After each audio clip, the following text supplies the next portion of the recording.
اور اب ہم چلتے ہیں تقریر کی طرف. بیٹا آپ کا ٹائم ہوگا تقریباً 2 منٹ, ٹھیک ہے؟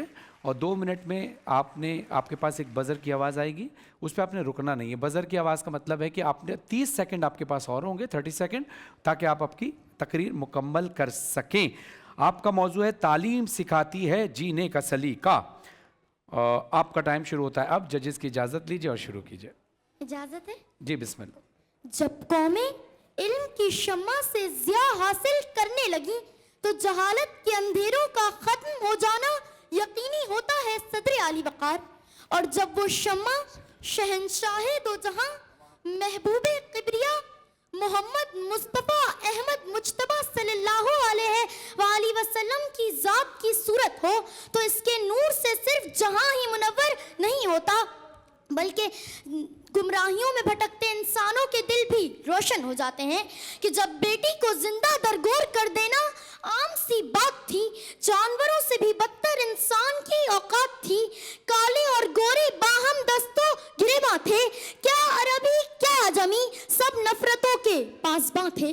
کعبے کے گرد لات و منات کی صورت جہالت کے نشاں تھے. سو ایسے میں ہرا سے اتر کر سوئے قوم ایک ایسی ہستی آئی کہ جس کی تعلیمات کی ابتدا ہی اقرا سے ہوتی ہے, کہ جس کی پہچان ہی معلم انسانیت کے لقب سے ہوتی ہے. اور پھر زمانے نے دیکھا کہ اس رہبر انسانیت نے انسانوں کو جینے کا ایسا سلیقہ سکھایا کہ المسلم اخو المسلم سے رنگ و نسل کی تمیز ختم ہوئی. النفقۃ نصف المعیشہ کے ذریعے غربت و تنگ دستی کا حل ملا. الحیاء شعبۃ من الایمان کے ذریعے بے شرمیوں بے حیائی کے آگے بند باندھ دیا گیا. سو یہی وجہ تھی کہ غلاموں کو زندگی کا سرور ملا, انسانوں کو جینے کا شعور ملا, زندہ درگور ہونے والی بیٹی کو عزت ملی, جانوروں تک کو شفقت و محبت ملی.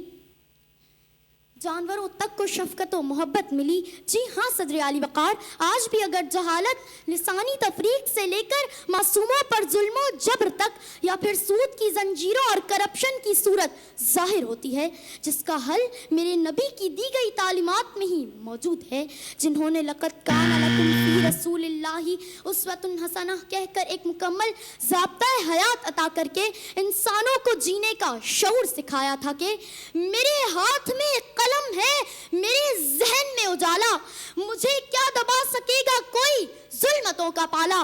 مجھے فکر امن و عالم, تجھے اپنی ذات کا غم. میں طلوع ہو رہا ہوں تو غروب ہونے والا, میں طلوع ہو رہا ہوں تو غروب ہونے والا.